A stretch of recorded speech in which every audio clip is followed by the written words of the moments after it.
ദൈവത്തിരുനാമത്തിന് മഹത്വമുണ്ടായിരിക്കട്ടെ. പുതിയൊരു പ്രഭാതത്തിൽ തൃപ്പാദം എന്ന പ്രതിദിന പരിപാടിയിലേക്ക് എല്ലാ മാന്യശ്രോതാക്കൾക്കും ദൈവം എന്നതിനെ ആസ്പദമാക്കി ക്ലാസുകൾ നയിക്കുന്നത് ഇവാഞ്ചലിസ്റ്റ് ബിജു വിൽസൺ കരക്കുളം.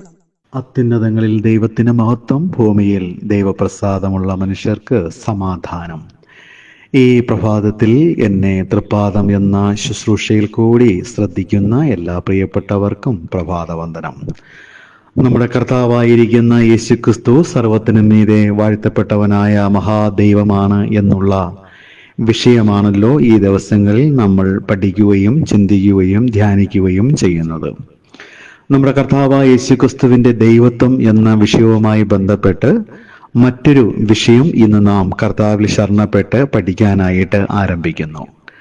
അടിസ്ഥാന വചനമായിട്ട് നമുക്ക് യോഹന്നാന്റെ സുവിശേഷം 21 അധ്യായം 1 വാക്യം വായിക്കാം.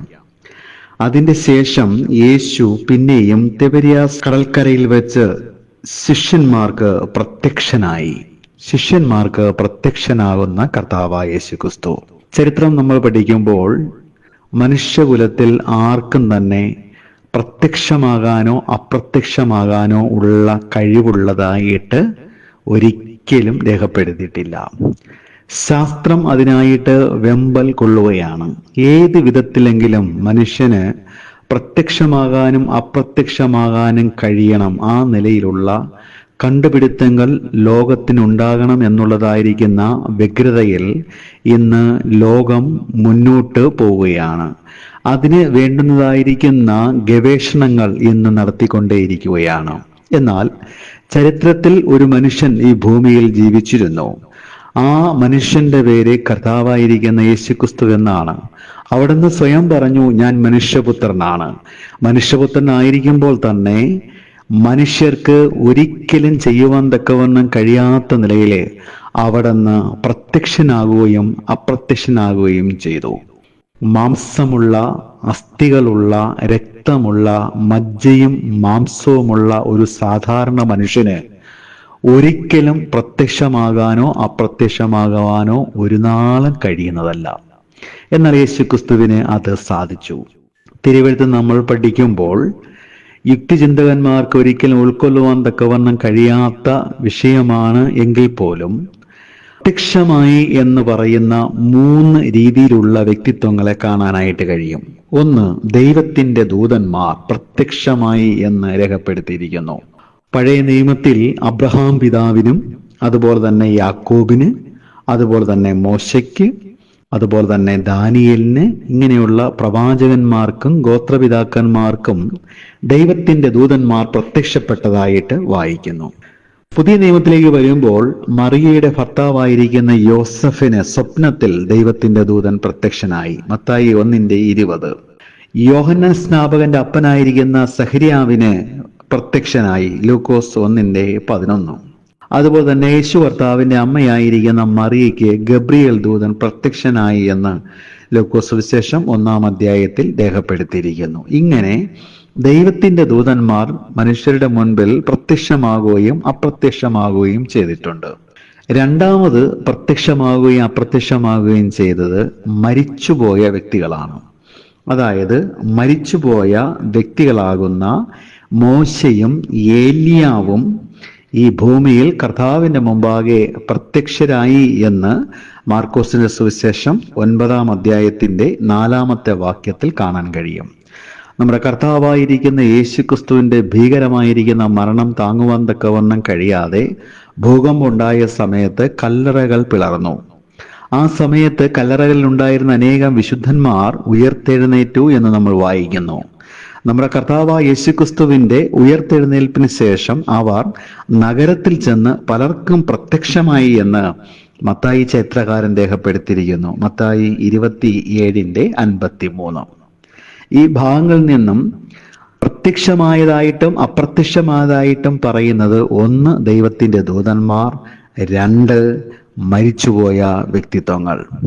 എന്നാൽ മൂന്നാമതായിട്ട് ഇവരാരും തന്നെ മനുഷ്യരായി അസ്ഥിയും മാംസവും ഉള്ളവർ ആയിരുന്ന രീതിയിലാണെന്ന് തിരുവെടുത്ത് പറഞ്ഞിട്ടില്ല. എന്നാൽ ഈ ഭൂമിയിൽ ജീവിച്ചതായിരിക്കുന്ന ഒരു സാധാരണ മനുഷ്യൻ, ഒരു പച്ച മനുഷ്യൻ പ്രത്യക്ഷമാകാനും അപ്രത്യക്ഷമാകാനും കഴിയുന്ന നിലയിൽ ഏറ്റവും ഉന്നതനായിരുന്നു എന്ന് പറയണമെങ്കിൽ അത് മനുഷ്യനായിരിക്കുന്ന കർത്താവായിരിക്കുന്ന യേശുക്രിസ്തുവിൽ മാത്രമാണ്. കർത്താവായ യേശുക്രിസ്തു ഈ ലോകത്തിലായിരുന്ന സമയത്ത് തന്നെ തൻ്റെ 30 മുതൽ 33.5 വർഷക്കാലമുള്ള ജീവിതത്തിൽ പലതവണ അവിടുന്ന് പ്രത്യക്ഷമാവുകയും അപ്രത്യക്ഷമാവുകയും ചെയ്തിട്ടുണ്ട്. യോഹന്നാന്റെ സുവിശേഷം 8:59 വായിക്കുക. യേശുവോ മറഞ്ഞു എന്ന് നമ്മൾ വായിക്കുന്നു. യേശുവോ മറഞ്ഞു. അവരുടെ കണ്ണിനെ ഉൾക്കൊള്ളാൻ കഴിയാത്ത നിലയിൽ കർത്താവ് അവർക്ക് അപ്രത്യക്ഷനായി. യോഹന്നാന്റെ സുവിശേഷം 12:37 വായിക്കുക. അവിടെ യേശു കർത്താവ് അവരെ വിട്ട് മറഞ്ഞു എന്ന് നമ്മൾ വായിക്കുന്നു. കർത്താവ് മരിക്കുന്നതിന് മുമ്പ് പലതവണ പ്രത്യക്ഷനായതായിട്ടും അപ്രത്യക്ഷനായതായിട്ടും തിരുവെഴുത്ത് പഠിപ്പിക്കുകയാണ്. അതിനുശേഷം നമ്മുടെ കർത്താവ് മരിച്ചിട്ട് ഉയർത്തെഴുന്നേറ്റു. കർത്താവ് മരിച്ചിട്ട് ഉയർത്തെഴുന്നേറ്റപ്പോഴും കർത്താവ് വാതിൽ അടച്ചിരിക്കെ അവരുടെ നടുവിൽ പ്രത്യക്ഷനായതായിട്ടും അപ്രത്യക്ഷനായതായിട്ടും വായിക്കുന്നു. യോഹന്നാന്റെ സുവിശേഷം 20-ാം അധ്യായം 26-ാമത്തെ വാക്യം. ഈ ഭാഗങ്ങളിൽ നിന്ന് നമ്മൾ എന്താണ് മനസ്സിലാക്കേണ്ടത്? ഒരിക്കലും മനുഷ്യന് ചെയ്യുവാൻ തക്കവണ്ണം കഴിയാത്തതും ദൈവത്തിനും അല്ലെങ്കിൽ ദൈവത്താൽ നിയോഗം പ്രാപിച്ചതായിരിക്കുന്ന വ്യക്തികൾക്ക് മാത്രം ചെയ്യുവാൻ തക്കവണ്ണം കഴിയുന്നതുമായിരിക്കുന്ന ഒന്നാണ് പ്രത്യക്ഷമാകുക അപ്രത്യക്ഷമാകുക എന്നുള്ളത്. നമ്മുടെ കർത്താവായിരിക്കുന്ന യേശുക്രിസ്തു അങ്ങനെ ആയിട്ടുണ്ട്.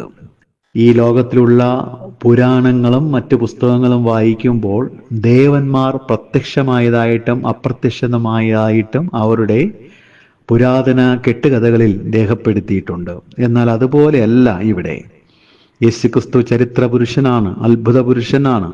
നമ്മെപ്പോലെ ഈ ലോകത്തിൽ അവിടുന്ന് നടക്കുകയും പ്രവർത്തിക്കുകയും ചെയ്തതായിരിക്കുന്ന ഒരു മനുഷ്യനാണ്. ആ മനുഷ്യൻ എങ്ങനെയാണ് പ്രത്യക്ഷമാകുവാനും അപ്രത്യക്ഷമാകുവാനും കഴിയുന്നത്? തൻ്റെ സ്വന്തം ഇച്ഛപ്രകാരം കർത്താവ് അത് ചെയ്തുവെങ്കിൽ നമ്മുടെ കർത്താവ് ഈ ഭൂമിയിലായിരുന്നപ്പോൾ തന്നെ അവിടുന്ന് ദൈവമായിരുന്നു എന്നുള്ള കാര്യമാണ് നമുക്ക് ഉൾക്കൊള്ളുവാൻ തക്കവണ്ണം കഴിയുന്നത്. നമ്മുടെ കർത്താവായ യേശുക്രിസ്തു സർവശക്തനായിരിക്കുന്ന ദൈവമാണ് എന്നുള്ളതിൻ്റെ ഒരു തെളിവാണ് മനുഷ്യനായിരിക്കുമ്പോൾ തന്നെ അവിടുന്ന് പ്രത്യക്ഷനാകുകയും അപ്രത്യക്ഷനാകുകയും ചെയ്തു. ഈ പ്രഭാതത്തിൽ നമ്മുടെ കർത്താവിൻ്റെ മഹത്വവും വലിപ്പവും വല്ലഭത്വവും എന്താണെന്നുള്ള കാര്യം നമുക്ക് ഉൾക്കൊള്ളുവാൻ തക്കവണ്ണം കഴിയട്ടെ. നമ്മുടെ കർത്താവ് പ്രത്യക്ഷനാകുകയും അപ്രത്യക്ഷനാകുകയും ചെയ്യുന്ന ദൈവമാകുന്ന ദൈവമാണ്.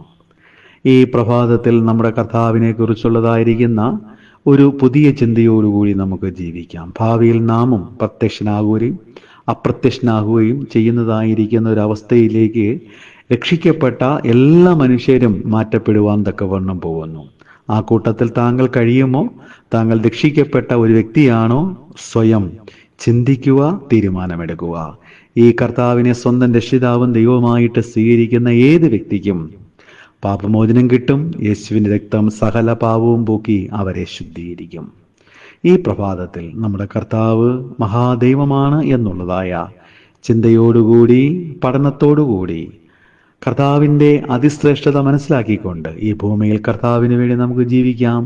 ഈ വചനങ്ങളാൽ കർത്താവ് നമ്മെ ഈ പ്രഭാതത്തിൽ വീണ്ടും ശക്തീകരിക്കട്ടെ. അവിടുത്തെ പരിശുദ്ധമായിരിക്കുന്ന നാമം വാഴ്ത്തപ്പെടുമാറാകട്ടെ. ആമേൻ.